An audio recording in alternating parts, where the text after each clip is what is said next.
करीब 1 साल पुरानी बात है। एक गांव में एक कार्यक्रम चल रहा था। इस कार्यक्रम में एक लड़के की नज़र एक लड़की पर पहुंच जाती है। जैसे ही उस लड़की को देखता है तो वो देखते ही रह जाता है। इसके बाद उस लड़के ने अपने ही परिवार की किसी महिला से कहा कि ये लड़की कौन है। उस महिला ने कहा कि क्या बात है, क्या तुम्हारी इससे शादी करा दें। जैसे ही लड़के से ये बात कही जाती है वो लड़का एकदम मुस्कुरा जाता है, शर्मा जाता है और चुपचाप वहाँ से निकल जाता है। लेकिन उसकी ज़िंदगी का सबसे खूबसूरत वो दिन होता है जब उसी लड़की का रिश्ता उस लड़के के लिए आता है। उसके बाद उसकी खुशी का कोई ठिकाना नहीं था और वो एक इंतज़ार करने लगता है उस दिन का कि कब शादी हो। इसके लिए भी दोनों परिवार आपस में बैठते हैं और बैठने के बाद तय कर रहे थे कि शादी करनी कब है। अप्रैल 2025 में एक डेट निकलवाई जाती है कि अप्रैल में शादी करेंगे। तभी लड़की वाले और लड़के वाले फिर सहमति बनाते हैं कि एक काम करते हैं, 1 महीना ज़्यादा हो जाएगा, क्यों ना इस समय को थोड़ा सा घटा दिया जाए, यानी कि मार्च में शादी करते हैं। और इसकी तारीख तय कर ली जाती है 7 मार्च 2025। शादी होती है धूमधाम से। लड़का इतना खुश था कि जब घुड़चढ़ी हो रही थी तब दोस्तों के साथ डांस करना शुरू कर देता है, और जब बारात चढ़ रही थी तब भी वो डांस कर रहा था। और इतना खुश था कि दुल्हन को लेकर जब घर पहुंचता है, दोनों सुहागरात मनाने के लिए कमरे में जाते हैं। अगला दिन निकलता है और पता चलता है कि दूल्हा और दुल्हन दोनों की ही मौत हो चुकी है। जैसे ही दरवाज़ा खुलता है, इसके बाद ये बात अब न केवल इस घर में थी बल्कि जहाँ जहाँ तक अखबारों के वेब पोर्टल की या न्यूज़ की एक पहुँच होती है, वहाँ तक पहुँच जाती है ये खबर। अब लोग ये जानने में जुट जाते हैं कि आखिरकार दूल्हा दुल्हन जब इतने खुश थे तो उनकी मौत का क्या कारण रहा था। आज की इस कहानी के माध्यम से जानने की, समझने की कोशिश करते हैं कि आखिरकार दूल्हा दुल्हन के साथ उस सुहागरात की रात में हुआ क्या था कि दोनों की मौत हो जाती है। आदाब, नमस्कार, सत श्री अकाल। मैं उस्मान सैफी। आज की जो सच्ची घटना मैं आपको सुनाने जा रहा हूँ, ये सच्ची घटना है उत्तर प्रदेश का। एक ज़िला है अयोध्या, और अयोध्या ज़िले का ही एक थाना लगता है कैंट। दरअसल कैंट थाना क्षेत्र का एक जगह है, इलाका है जिसका नाम है शहादतगंज मुराबन टोला। बात कर रहा हूँ 9 मार्च 2025 की सुबह 6 बजे के आसपास का वक्त हो रहा था। बड़ा भाई जिसका नाम दीपक कुमार अपने उठता है। उठने के बाद उसको सब्जी मंडी जाना था, बाज़ार जाना था, क्योंकि आज उसके छोटे भाई की शादी का जो रिसेप्शन था, घर में मेहमानों के आने का सिलसिला शुरू होने वाला था कुछ देर बाद। अभी 6 बजे थे, दिन यानी कि सूरज निकलने की अभी कोई तैयारी नहीं थी, लेकिन दिन निकलने लगा था, रात छटने लगी थी। वो जाता है दरवाजे के सामने, दूल्हा दुल्हन जहाँ पर वो सुहागरात मनाने के लिए गए थे उस दरवाजे के ठीक सामने खड़ा होता है। और खड़े होने के बाद वैसे ही उसे नॉक करता है 2-3 बार। मारने के बाद अपने छोटे भाई उससे बोलता है कि अरे छोटे, मैं सब्जी मंडी में सब्जी खरीदने के लिए जा रहा हूँ, जल्दी से तैयार हो जाओ, आज तुम्हारी शादी का रिसेप्शन है, एक कार्यक्रम है, इसलिए जुट जाओ। बस उसने इतनी आवाज़ लगाई अपने छोटे भाई को। ये सुबह के 6 बजे के आसपास का वक्त हो रहा था, 9 मार्च 2025 की सुबह की बात है। वो यहाँ से चला जाता है, लेकिन जब उसने आवाज़ लगाई थी, जो घर की महिलाएं थी वो जाग चुकी थी और अपने अपने जो कामों में लग चुकी थी, क्योंकि दिन में आज जो प्रोग्राम था, रिसेप्शन था, उसकी तैयारी में सभी को साथ हाथ बढ़ाना था, इसलिए प्रोग्राम को अच्छा जो बनाना था। जब 6 बजे भाई कह के चला जाता है और 7 बजे तक कोई आहट नहीं होती, कोई अंदर से निकलता नहीं है, दरवाज़ा खुलता नहीं है, तभी परिवार की एक महिला बोलती है कि क्या बात है, इतने दिनों से इंतज़ार कर रहे थे, ये लगता है कि आज दरवाज़ा नहीं खोलने वाले हैं।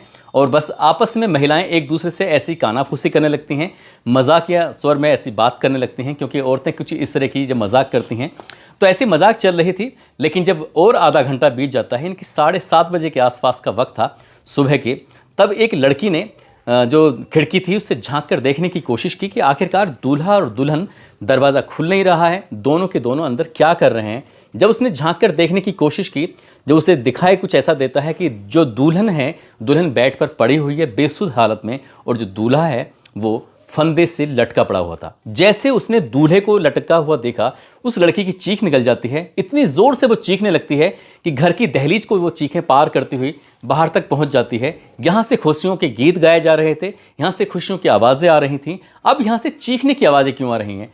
जैसे ही दूल्हे की माँ को ये बात पता चलती है, दूल्हे की माँ का रो रो कर बुरा हाल हो जाता है।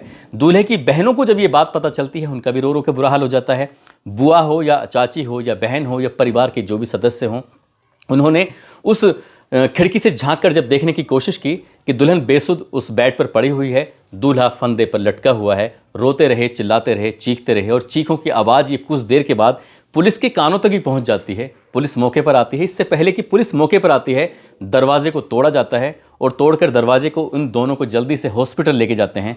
और हॉस्पिटल ले जाने के बाद डॉक्टर साहब से कहते हैं कि चाहे पैसा कितना भी खर्च क्यों ना हो जाए, लेकिन दोनों को बचा लीजिए। लेकिन डॉक्टर साहब ने जब दुल्हन की और दूल्हे की नब्ज़ को टटोलने की कोशिश की, उसने कहा कि बहुत देर हो चुकी है, दोनों मर चुके हैं, अभी इनके अंदर कुछ भी नहीं बचा है। बस इतना था कि इसके बाद तो फिर और ज़्यादा रोना पीटना। अब दुल्हन के घर पर यह खबर पहुंचाई जाती है, जो दुल्हन अभी कुछ घंटों पहले अपने घर से विदा होकर आई थी, 7 जन्मों तक साथ साथ रहने की कस्में खा के आई थी, वो मर चुकी थी। और दुल्हन के घर वालों को ये बात पता चलती है तो दुल्हन के घर वालों के भी रो रो कर बुरा हाल हो जाता है। वो भी मौके पर पहुंचते हैं। पुलिस ने इन दोनों शवों को कब्जे में लिया और कब्जे में लेकर पोस्टमार्टम के लिए भेज दिया। जैसे ही शव पोस्टमार्टम के लिए जाते हैं, उसके बाद हर किसी की जुबान पर एक ही बात थी कि दोनों इतने खुश थे कि खुश होने के बावजूद भी आखिरकार ऐसा क्या हुआ कि दोनों की मौत हो चुकी थी। दरअसल कहानी शुरू होती है एक लड़की जिसका नाम है शिवानी, जिसकी उम्र लगभग 22 साल के आसपास। इसके पिता का नाम मंतूराम पासवान, जो कि खंडासा के डीली सरैया की रहने वाली होती है और ये अपने बहन भाइयों में सबसे बड़ी थी। इसकी एक बहन और है, एक भाई और है, उनकी अभी शादी नहीं हुई थी। लेकिन जो इसके पिता हैं, जिनका नाम मंतूराम पासवान है, जो कि दिल्ली के नारायण में रहकर कपड़े सिलने का काम करते थे। 8वीं तक पढ़ी हुई लड़की अपने पिताजी के साथ ये ऐसे ही काम करती थी और बहुत ज़्यादा होशियार, होनहार, देखने में खूबसूरत, सब कुछ इस घर में अच्छा था। लेकिन ये अपने गांव से दूर दिल्ली में रहकर ये काम करते थे। और जो लड़का है जिसका नाम प्रदीप कुमार है, पिता का नाम उसके भद्दन है, जिसकी लगभग 20 साल पहले रोड एक्सीडेंट में मौत हो चुकी थी। इस घर में 2 भाई हैं और 3 बहनें हैं। जब पिता का रोड एक्सीडेंट में मौत हो जाती है तो उसके बाद जो बड़ा भाई होता है जिसका नाम प्रदीप होता है, प्रदीप नहीं दीपक कुमार होता है, तो दीपक कुमार पर परिवार की पूरी जिम्मेदारी आ जाती है। यानी कि छोटे भाई की भी जिम्मेदारी आ जाती है, 3 बहनों की जिम्मेदारी आ जाती है और जो माँ है वो अक्सर बीमार रहती है। 1 साल पहले एक कार्यक्रम में, ऐसा कार्यक्रम एक गांव में था जहां इन दोनों की रिश्तेदारियां थीं। उन दोनों की रिश्तेदारियों में लड़के ने लड़की को देखा तो देखते ही रह जाता है, उसकी खूबसूरती पे फिदा हो जाता है। तभी अपने परिवार की किसी महिला से कहता है कि लड़की कितनी खूबसूरत है, कितनी अच्छी है।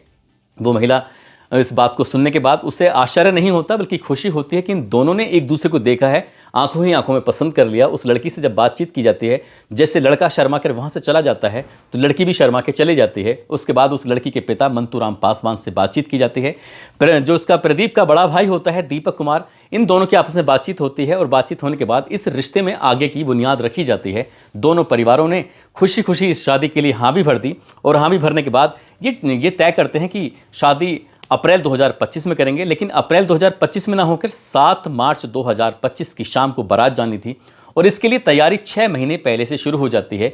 जैसे ही प्रदीप को ये पता चलता है कि उसकी बारात जाएगी 7 मार्च 2025 को, तो पिछले 6 महीने से अपने घर को सजाने में जुट जाता है, क्योंकि वो टाइल्स का काम करता है। घर के हर एक कोने में, हर एक जगह, चाहे बाथरूम हो, कमरे हो या आंगन हो, जहाँ देखो वहाँ उसने खूबसूरती से टाइल्स से अपने उस मकान को, उसने अपने आंगन को, अपने कमरे को, अपने बाथरूम को, अपने टॉयलेट को, सबको सजा दिया था। वो अपनी शादी को लेकर बेइंतहा खुश था। उसने जो भी पैसे कमाए थे वो उसकी खुशी का अंदाज़ा इसी बात से लगाया जा रहा था।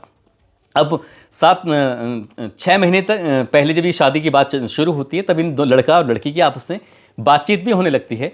खुशी खुशी ये परिवार में दोनों की जब सहमति से शादी होती है तो आखिरकार 7 मार्च को बारात जाती है। चाहे वो घुड़चढ़ी हो, दोस्तों ने कहा डांस करना है, नाचना है, तो प्रदीप खुशी खुशी नाचने लगता है। बारात जब जाती है लड़की के यहाँ पर, वहाँ भी वो डांस करता है, नाचता है, झूमता है।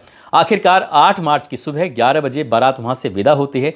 विदा होने के बाद उसके गांव यानी कि खंडासा के डीली सरैया से 1 बजे बारात शहादतगंज मुरावन टोला में पहुँच जाती है और 1 घंटे बाद यानी कि 2 बजे के आसपास दुल्हन का स्वागत किया जाता है।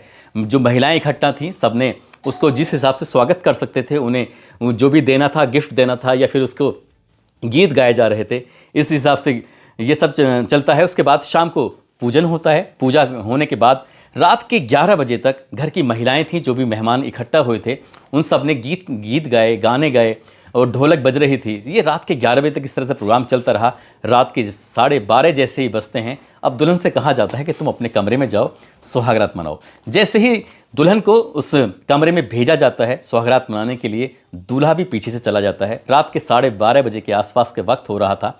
अब जब पुलिस ने इस लाश को कब्जे में लेकर पोस्टमार्टम के लिए भेजा था तो पता चलता है कि दुल्हन का तो गला दबाकर हत्या की गई है और दूल्हे ने खुद अपनी जीवन लीला समाप्त की है। अब पुलिस ने इस मामले की जांच पड़ताल करने की कोशिश की तो पुलिस को एक मोबाइल मिला, मोबाइल में एक मैसेज मिला जो कि मोबाइल खुद उस लड़के दूल्हे का था, प्रदीप का। और जो मैसेज भेजा गया था तो खुद उसने अपने ही मोबाइल से वो मैसेज भेज दिया था। हालांकि दुल्हन अपना मोबाइल लेकर नहीं आई थी, उसने अपने मायके में ही उस मोबाइल को छोड़ दिया था।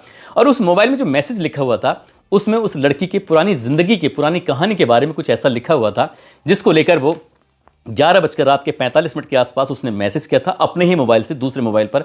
और जैसे ही स्वागत मनाने के लिए 12:30 बजे रात के कमरे में जाता है तो सबसे पहले जाकर उसने पत्नी को वो मोबाइल दिखाया, मैसेज दिखाया कि देखो ये सब क्या है, कौन है ये लड़का जो तुम्हारे बारे में मेरे लिए मैसेज भेज रहा है। बस ये सिलसिला 12:30 बजे बातचीत का शुरू होता है और रात के 3 बजे तक आपस में दोनों की बातचीत कुछ इस तरह से अंदर अंदर क्या कहानी पक रही थी, क्या लड़की ने अपनी ज़िंदगी के पुराने पन्नों को खोल कर रख दिया था, इस बात का सिर्फ अंदाज़ा ही लगाया जा रहा है। रात के 12:30 बजे ये कहानी शुरू होकर 3 बजे उस लड़की की वो गला दबाकर खुद हत्या कर देता है। और उसके बाद जब 1 घंटे तक वो सोचता है शायद उससे कुछ गलत हो गया है, उसे एहसास होता है, उसके बाद फिर अपनी भी जीवन लीला समाप्त कर लेता है। और 9 मार्च 2025 की सुबह लगभग 7:30 बजे के आसपास उन दोनों की लाश सोहरात वाले कमरे में जब मिलती है तो घर में हाहाकार मच जाता है, कोहराम मच जाता है। और इस बात को, इस घटना को लेकर लोगों में चर्चा का विषय बन जाता है कि आखिरकार ऐसा क्यों हुआ, क्या हुआ। सबके सब हर तरह तरह से अंदाज़ा लगा रहे हैं। पुलिस ने शवों को कब्जे में लेने के बाद जांच पड़ताल शुरू कर दी थी, साथ ही सीडीआर निकलवाई गई। सीडीआर निकलवाने के बाद अब पुलिस किसी नतीजे पर पहुंचेगी, लेकिन जब दूल्हा दुल्हन की पोस्टमार्टम के बाद लाशें घर पहुंचती हैं तो उसके बाद कैंट एरिया में ही जो शमशान घाट होता है तो दूल्हा दुल्हन के लिए एक ही चिता बनाई जाती है। और एक ही चिता बनाने के बाद बड़ा भाई जिसका नाम दीपक कुमार होता है दूल्हे के, उसने ही उन चिताओं को आग लगाई और आग लगाने के बाद अंतिम संस्कार किया, मुखाग्नि दी। तो परिवार वालों का रो रो कर बुरा हाल था। परिवार वाले समझ ही नहीं पा रहे थे कि जिस शादी के लिए दोनों ही 6 महीने से खुशियों का इंतजार कर रहे थे, आखिरकार वो खुशियां कैसे काफूर हो गई हैं, कि क्या हो गया है। एक मैसेज ने न केवल पूरी जिंदगी को बर्बाद कर दिया बल्कि इन दोनों के सोचने समझने की जो शक्ति थी उसको छीन कर दिया और दोनों की जीवन लीला, जिंदगी हमेशा हमेशा के लिए ख़त्म हो गई। एक मैसेज ने पूरा जो परिवार था उसको एक ऐसे जगह लाके खड़ा कर दिया है कि लोग सोच कर भी सिरहन से पैदा हो जाते हैं कि आखिरकार ऐसा क्यों किया। क्या दूल्हा मजाक कर रहा था, क्या मजाक में उसने अपनी ज़िंदगी के कुछ पन्ने खोल कर रख दिए, क्या है क्या नहीं। ये तो खैर उन दोनों के साथ राज हमेशा हमेशा के लिए दफन हो गया है, चला गया है। दोस्तों, इस पूरे घटनाक्रम को सुनाने का उद्देश्य किसी को परेशान करना नहीं है, किसी का दिल दुखाना नहीं है, बल्कि आपको जागरूक करना है, आपको सचेत करना है और आपको बताना है कि कभी ऐसी भी मजाक नहीं करनी चाहिए, कभी ऐसा भी शक नहीं करना चाहिए जिसके साथ तुमने ज़िंदगी जीने मरने की कस्में खाई हैं। आखिरकार तुम उसके साथ ऐसा कैसे कर सकते हो, कैसे सोच सकते हो। पता नहीं क्या उसने नादानी में किया, पता नहीं उसने ये सब जानबूझकर किया, पता नहीं क्या उन दोनों का सफ़र सिर्फ यहीं तक था, पता नहीं कि उनकी ज़िंदगी कहाँ कैसे शुरू हुई, कैसे जाकर ख़त्म हो गई।